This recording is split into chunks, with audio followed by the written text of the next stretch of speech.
వారికి హెచ్చరిక చేస్తూ ఇవాళ వీళ్ళ సిగ్గులేనితనానికి అంటే ఎంత దారుణం అంటే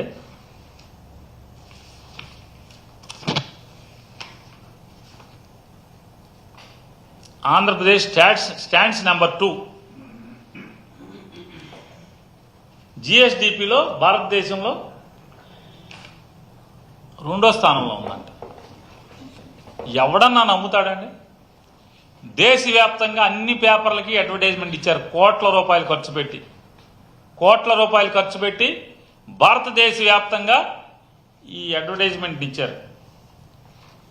ఈ అడ్వర్టైజ్మెంట్ ఇచ్చిన వాడికి కానీ, ఈ డిజైన్ చేసిన వాడికి కానీ, ఈ తంతు చేద్దాం అనుకున్నవాడికి కానీ అందరికీ నేను ఒకటే ప్రశ్నిస్తున్నాను. నాకు ఒకటి సమాధానం చెప్పండి. మీరు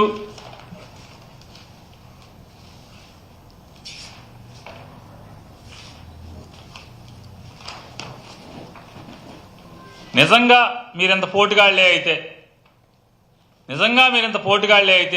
2వ స్థానంలో భారతదేశంలో 2వ స్థానంలో ఉండేంత పోటుగాళ్లే అయితే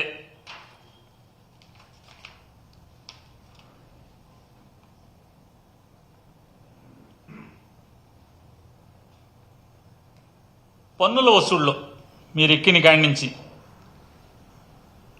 పన్నుల వసూళ్లలో ప్రత్యక్ష పన్నుల వసూళ్లలో 2% మాత్రమే వృద్ధి ఉండి 2% మాత్రమే వృద్ధి ఉండి పోని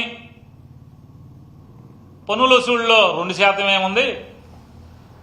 ఓ బీభత్సంగా క్యాపిటల్ ఇన్వెస్ట్మెంట్ చేసేసారండి. మొత్తం అప్పులు తెచ్చేసేసి ఆస్తులు సంపద సృష్టించేశారండి. అంటే వైఎస్ఆర్ కాంగ్రెస్ పార్టీతో పోలిస్తే వైఎస్ఆర్ కాంగ్రెస్ పార్టీ అంటే జగన్మోహన్ రెడ్డి గారి ప్రభుత్వంతో పోలిస్తే 42.78% క్యాపిటల్ ఇన్వెస్ట్మెంట్ తగ్గుదల ఉంది. 42.78% క్యాపిటల్ ఇన్వెస్ట్మెంట్ తగ్గుదల ఉంది. మరి ఎక్కడి నుంచి వచ్చింది ఈ ర్యాంకు? జిఎస్డిపి ఎక్కడి నుంచి వచ్చింది? అంటే ఇంకా పెద్ద ఎత్తున అప్పులు చేయటానికి దొంగ పద్ధతులు సృష్టే ఈ నెంబర్ 2.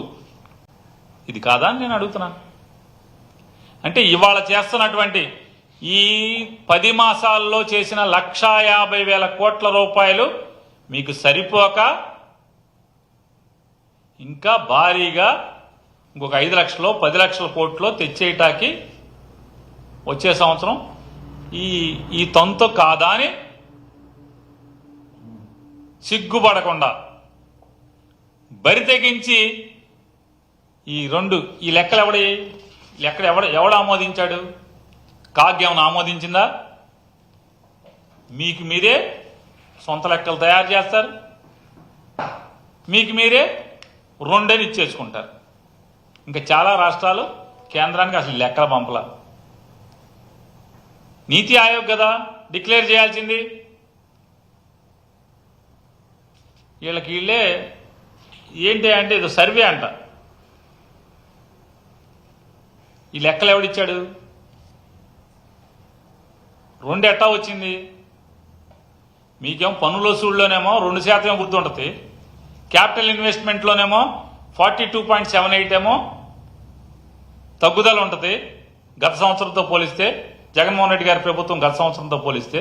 మరి ఎక్కడి నుంచి వచ్చింది మీకు ఈ జిఎస్డిపి? ఇవాళ ఇటువంటి తంతులు చిన్నులు మోసపు ఇదంతా ఎంత దగా అంటే ఈ దగా కోరు